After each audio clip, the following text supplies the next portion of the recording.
After doing so well with the first game of Sarge Heroes for the PS1, the Nintendo 64, and then later the Sega Dreamcast, they decided to make a sequel, which first came out on Nintendo 64, and then 2 months later, the PS1 and Game Boy Color version would come out, and then in 2001, a PS2 version would come out with graphical upgrades and additional objectives to complete the missions in the game.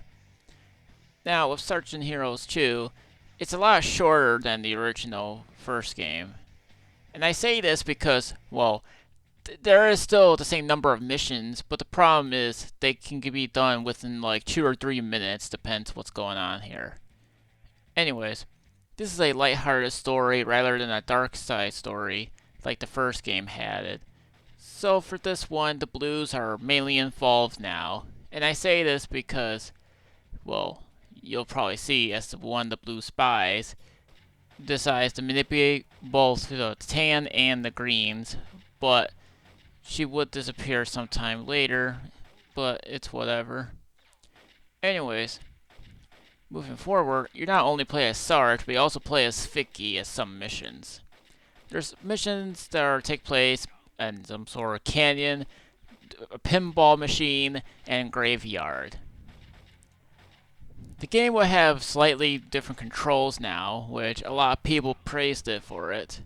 The game would also have some new items in the game, like power-ups for example.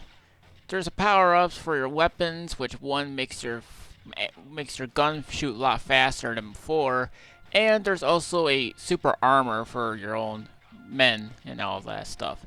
But like I said, they got new power-ups in this thing, but they're not like temporary, like there's a time restraint.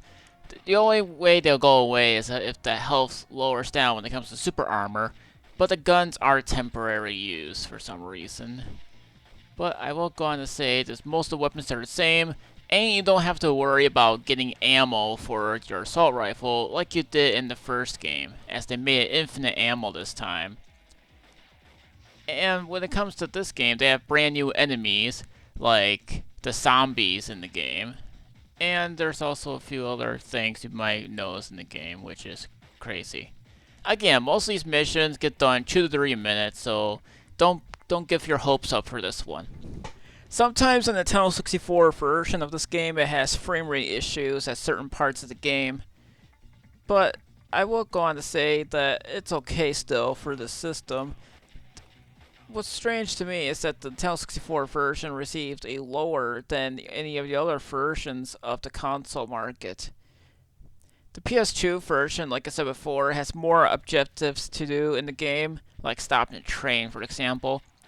And looking at the PS1 version, it actually looks a lot better than it originally did when the first game came out on the system, which is a major improvement. Now, I recently beaten Sarge's War, which I will cover that sometime soon. Anyways, it's mainly played the same way as everything. You got the same voice actors and all that other stuff for this one. But of course, there's some different levels. Like I said, it's like there's one in the freezer and sometimes in the refrigerator. Even you have to fight some bugs in the game. And I don't mean in-game bugs, I mean like spiders or ants or something. Kind of like how the first game worked around. But of course, Plastro is back once again, and he has been resurrected by the Blue Spy, which she does come to have her own role in the game, of course. So when it comes to some of the missions, there's like tiny soldiers now, which is it can be hard to hit with the auto aim, but I can say it takes some time to get used to fighting the tiny soldiers, but whatever. I don't find this game a lot difficult as the original first game was, which is a good thing, because it can be a pain in the butt. But I don't think the levels being shorter for this game is a negative thing. Only because if you reach halfway in the first game's level and you die, you don't know what's going on, and you have to start over and the same thing happened, it could be annoying. But it is nice that they actually improved that, as the game can be too difficult at times. It's like I mentioned for the first game. I was going to the portal and then all of nowhere, two giant robots start guarding it. And which was one of the worst things I've seen, so all I did was run right past them. This time I have no problem for this game.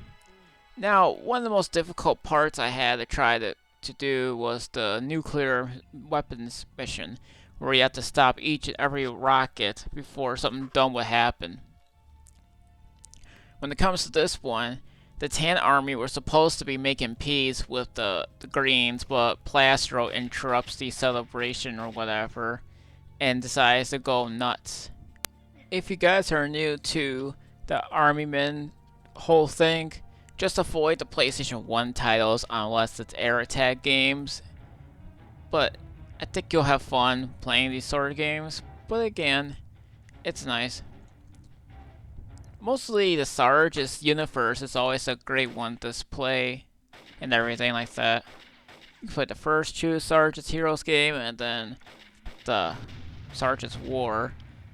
Which if you guys that live in Europe, you can get on PS2, which I'll cover that soon. Anyways, I think Sarge's Heroes is a good one to play with. So play the first game before jumping into this one so you can get the story and get the idea of how you're going to play the game. But again, the controls are slightly different. Instead of the SIG button of shooting, it actually lets you stance on left and right, meaning like you can go left and right directions while shooting, which is a major improvement. Now I know in Sarge's Hero 1 they actually had that, but I barely used the feature, which is a bad thing. But the manual aiming is still there, so that is nice. What's even crazier is that you guys can pretty much get this game done within a day. Yeah, like I mean within one whole day. That's how short it is. But like I said, the game does have frame rate issues at times on Nintendo 64. I don't know about the PS1 version or the PS2 version. I'm sure the PS2 version will be fine, but that's all I'm going to say about that, because I only played the Nintendo 64 version, but they all look good. As the PS2 version having additional objectives when it comes to completing each mission. Anyways, hope you guys will like this game. I'll see you then.